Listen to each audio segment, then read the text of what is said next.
That's right, members of the African American community that are Generation X and older.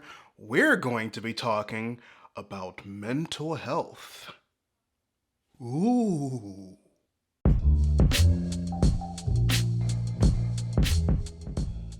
Readers, I think it's safe to say that there was genuine hype across the board when Netflix announced their film, The Harder They Fall.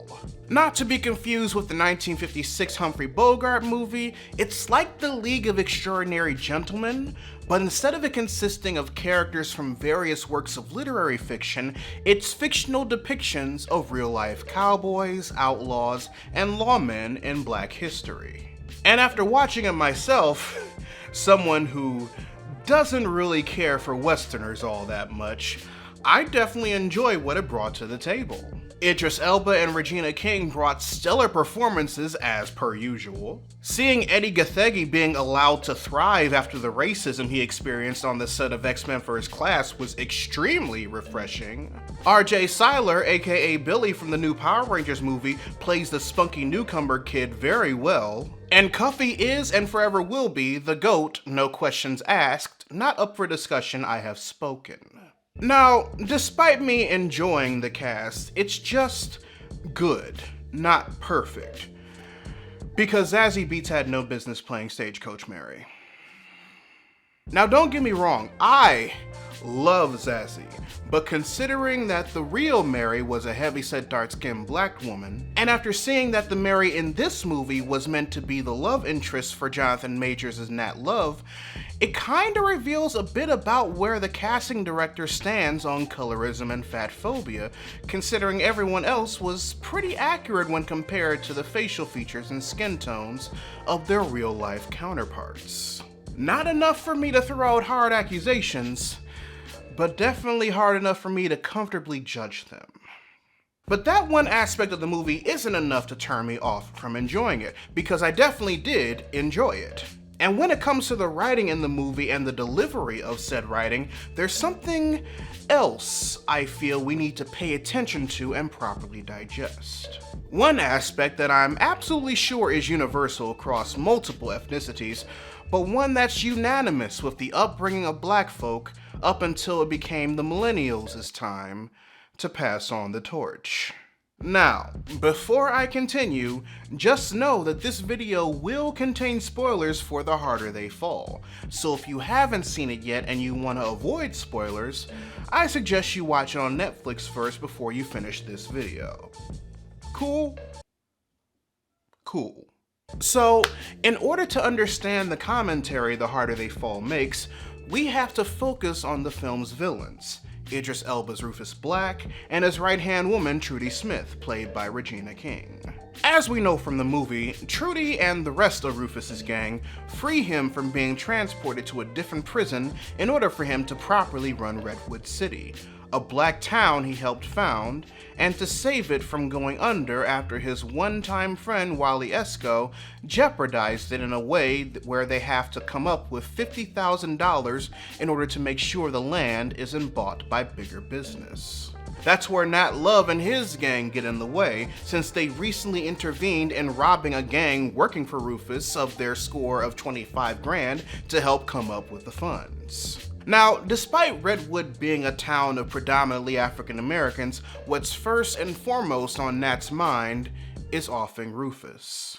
And that's because back when he was 10 years old, Rufus came to his home, killed his mother and father right in front of him, and left a cross-styled scar on his forehead to remember him by. And over the course of his time as an outlaw, he's been hunting down everyone who was involved in the murder of his family ever since. Mary, suggesting a more diplomatic approach to gain intel, offers to go into the town to offer a business proposal, since she owns plenty of saloons among black western towns, as seen earlier on in the movie, knowing Rufus needs $50K to save Redwood. As you can imagine, this doesn't go over too well, and Stagecoach Mary is now made a damsel in distress for Jonathan Majors' Nat to save. However, while I admit I'm not the biggest fan of this use of Stagecoach Mary, this was actually a very clever step into allowing us into getting a better look at the headspaces of two of the film's most prominent villains. And it all started with Trudy's monologue about the day her polio-diagnosed sister was assaulted by a girl named Hope. Hearing Trudy tell the story of the attack on her sister and how she retaliated was actually the first thing that I recognized. And that's mostly because of what she explained her father did to Trudy for not defending her from her assailant Hope. My daddy, he got home, he took off his belt and he beat me for not protecting my sister. He lashed me until my whole body went numb.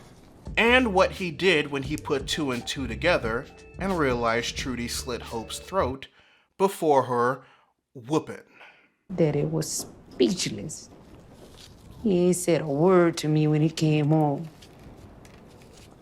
The next day, he sent me to live with my grandparents. Now, of course, because I'm black and I've lived that experience before, although on less of an extreme scale as Trudy, of course, I feel like I need to preface that. I wasn't at all surprised to hear that her father did what he did back when he thought that she was being cowardly, saw what she actually did to the child in retaliation, and chose to send her away instead of looking her in the eyes and letting two words genuinely come out of his mouth. What two words am I talking about? I'm sorry. Now, because there isn't really that much about treacherous Trudy, real name Gertrude Smith, that's chronicled as much as the other figures that made it into the movie, her backstory as given to us in The Harder They Fall is a bit more fictional outside of being from San Fran's Barnaby Coast and then deciding to travel. But even the details of in-movie Trudy's background outside of that one story is very limited, so we don't necessarily know if the abuse, not the discipline, abuse, her father bestowed on her was just a one-time occurrence or not. But look at how hard Regina acted her ass off in this monologue. Her body language, the facial changes, the way her voice cracks when recalling the incident, how clean she peels that apple. I could tell from all those elements that wasn't the only time Trudy's dad beat her like that. Now, I'm not saying that these actions are excuses or reasons for why she's as ruthless in this film as she is. But after having experienced that level of discipline before, along with knowing what it's like to never hear an apology from my mother when it was warranted, I know internalized trauma when I see it. I also know what we as black folk have to do in order to convince ourselves that what we experienced isn't trauma. That it was tough love, and that it was our parents and caretakers instilling respect for our caregivers and those older than us. That it was nobody's business but our own, and by that I mean our family, regarding what happened within the walls of our home as their answer to seeking healing through the likes of therapy because it's seen as a weakness. And while I'm absolutely sure that such a state of mental health assistance was hard to find in Western America during the 19th century, Trudy's handling of said trauma, or lack thereof, could be one of the reasons why she gravitated toward and became so loyal to the film's villain, Rufus Buck, who, according to his spiel at the end of the movie when finally confronted by Nat Love in a final showdown, revealed his kinship to him by telling him a story a bit similar to Trudy's own. It was in that explanation that all of the bingo slots started getting filled. His father was an abusive alcoholic and regularly beat him and his mother. His father kills his mother and leaves him to fend for himself while he gets his life together and starts over. And then when he gets older, Rufus tracks him down to learn that he changed his last name to Love, is now a preacher, has a new wife and a little brother in the form of Nat, and then proceeds to give Nat a reason for wanting revenge. Now it's clear how Trudy and Rufus handled their familial trauma are a bit different. Trudy never sought a form of reconciliation for what her father did to her and instead channeled her trauma in a way that black folk, especially women, traditionally do. They work. They make a name for themselves. They fight to show that they deserve to have a place at the table whose population is predominantly male. And depending on how they go about it, they reinforce, for better or for worse, the strong independent woman stereotype as a result. But when it comes to Rufus and how he handles Nat Love after telling him that they're brothers, it's a bit different and a lot more toxic. The trauma that Rufus suffers from runs so deep that getting payback on his father for what he did wasn't enough. He had to invoke it on an innocent. And that innocent in question was his own flesh and blood. Every sin you made, every bank you robbed, everybody you killed. I mean, look at you. You everything he tried to run away from.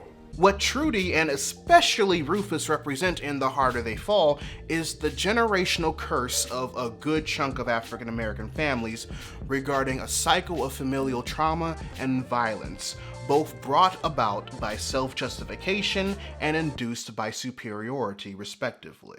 While Trudy's case is more extreme, there's a sense of relatability there. Those of us who have parents that used a belt, or a switch, or, dare I say it, an extension cord to physically discipline us, knew where she was coming from when she told her story. The same can also be said of the measures a parent will take to do everything but apologize if they were proven wrong or were in the wrong. And because we experience that type of discipline and emotional neglect thanks to parental pride or whatever, regardless whether or not it was deserved, it does something to us that, despite what older generations tell you, will almost always reflect negatively on our mental health in one way or another, whether we want to admit it or not. In the case of Rufus's mental manipulation of Nat, however, it's to make himself feel justified in what he did to his father in front of Nat as a 10-year-old boy. He couldn't kill Nat because he needed Nat alive so he could kill him. And the only way that Nat would do it is if he turned out just like him.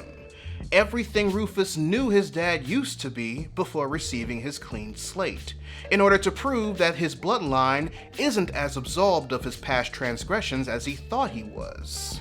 It's the equivalent of a parent holding a grudge over their own child just because they remind them of their absentee parent, and justifies the mistreatment of said child because they turned out the same way as said parent, thanks to the constant bickering, belittlement, and down talk. What Rufus is doing is making sure a generational history of familial violence and trauma carries on by making sure his decision to kill his father and his wife were justified, and doing so by using Nat's want for revenge as proof to convince himself that he never truly changed. Which is why when Nat hesitated to pull the trigger at first, Rufus flinched and instigated him until he did.